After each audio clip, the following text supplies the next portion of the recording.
A disputa eterna entre Israel e Palestina teve novos capítulos nesta semana. No Knesset, o parlamento israelense, 71 deputados votaram a favor de uma moção defendendo a anexação do território da Cisjordânia ocupada.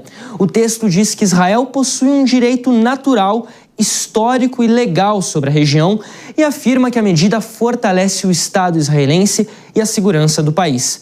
A autoridade palestina, responsável oficial pela governança da Cisjordânia, afirmou que a votação é um ataque direto aos direitos da população e que as ações unilaterais de Israel são uma violação do direito internacional. Vamos dar uma olhadinha no mapa para mostrar aqui a situação entre Israel e Cisjordânia? Essa região que está pintada aqui em laranja, vermelho, quase, é a Cisjordânia. Em inglês ela é conhecida como West Bank, por estar na margem ocidental do Rio Jordão.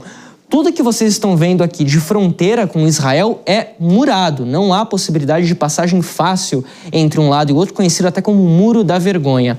Originalmente, segundo a ONU, esse território deveria fazer parte do chamado Estado da Palestina, só que isso nunca saiu do papel. Até 1967, essa região era administrada pela Jordânia, que está aqui ao lado, mas passou a ser ocupada por Israel depois da Guerra dos 6 Dias. Hoje a Cisjordânia é dividida em 3 áreas, as áreas A e B, administradas pela Autoridade Nacional Palestina, e a área C, ocupada por Israel, em um movimento considerado ilegal pela lei internacional.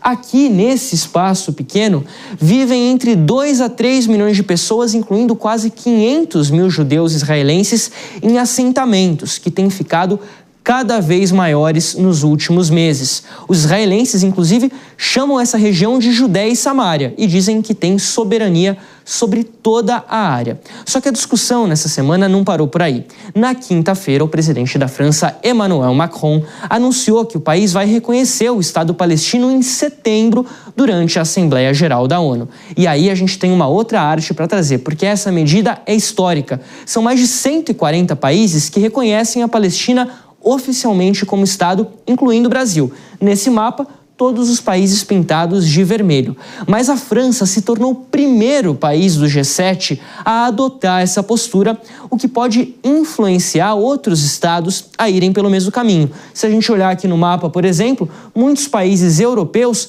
não reconhecem a Palestina como um Estado. O Canadá, grande aliado dos Estados Unidos, também não. Os Estados Unidos, obviamente, muito menos. A Austrália, um dos principais nomes do Hemisfério Sul, que não faz parte do Sul global, mas que está ali no Hemisfério Sul, também não reconhece a Palestina. Macron afirmou que a medida é fiel ao compromisso histórico com uma paz justa e duradoura no Oriente Médio.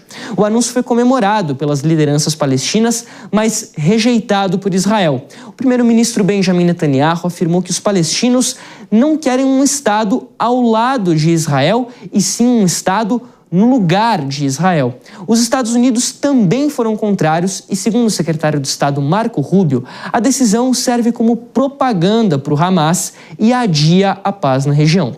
Agora, uma coisa é o apoio da comunidade internacional pela criação do Estado palestino. Agora, outra coisa é isso acontecer de fato. Foi isso que a gente perguntou para o professor Ricardo Leães. Eu acho que tem 2 questões importantes. Primeiro, qualquer país, para que ele exista de fato, ele tem que existir de fato e ele tem que ser reconhecido pelos demais. No caso da Palestina, de alguma forma, ele está acontecendo no sentido contrário. Ele não existe de fato, mas ele está sendo reconhecido pelos demais. Nesse sentido, é possível que haja realmente uma sinalização positiva sem que necessariamente ocorram medidas concretas.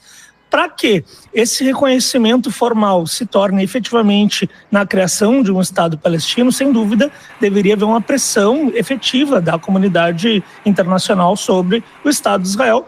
E o que a gente está vendo nos últimos anos, em especial, é que não há qualquer interesse dos israelenses em permitir a criação de um Estado de Israel, de um Estado palestino. Isso, inclusive, na verdade, não constitui uma novidade. Mesmo lá nos anos 90, num período em que havia negociações para a criação de um Estado palestino, momento em que a Organização para a Liberação da Palestina reconheceu o Estado de Israel, mesmo nessa época, Israel apenas falava em uma entidade palestina, ou seja, não falava exatamente em um Estado palestino. Havia uma uma discordância muito grande, um receio quanto a essa possibilidade.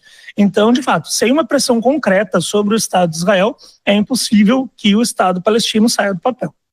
Essa que é a grande questão, porque não basta a comunidade internacional falar que apoia o Estado palestino, sendo que isso depende também de quem tem a caneta lá em Israel, no caso, o primeiro-ministro Benjamin Netanyahu, e isso é considerado fora de cogitação pela classe política israelense.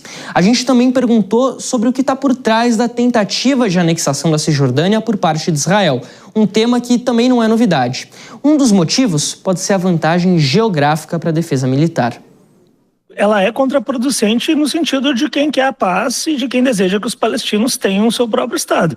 Agora, se a gente pegar a história do movimento sionista e a história do Estado de Israel, se trata, na verdade, da consolidação de um processo que vem há muito tempo. Como tu bem colocaste, essa região da Cisjordânia, ela tem, para além de tudo, ela tem duas importâncias fundamentais. A primeira delas é uma importância histórica. Não é fortuito que os israelenses chamem essa região de Judéia e Samaria, porque é realmente uma referência ao antigo Império de Israel no passado. Então, eles têm realmente um componente simbólico muito grande em relação a essa região. Além disso, essa região é muito importante do ponto de vista geopolítico, porque ela é uma região pontuada por muitas montanhas. E nas relações internacionais, nos estudos de guerra, essas regiões montanhosas elas são sempre benéficas para o país que as tem, para ele se proteger de um eventual invasor. E, por outro lado, quando um país tem essas montanhas olhando para um inimigo não montanhoso, ele está numa posição de vantagem. Então, também por conta disso, pelas razões geopolíticas, os israelenses não têm vontade de permitir a criação de um Estado palestino numa região montanhosa que estaria de olhos para todo o território atual de Israel.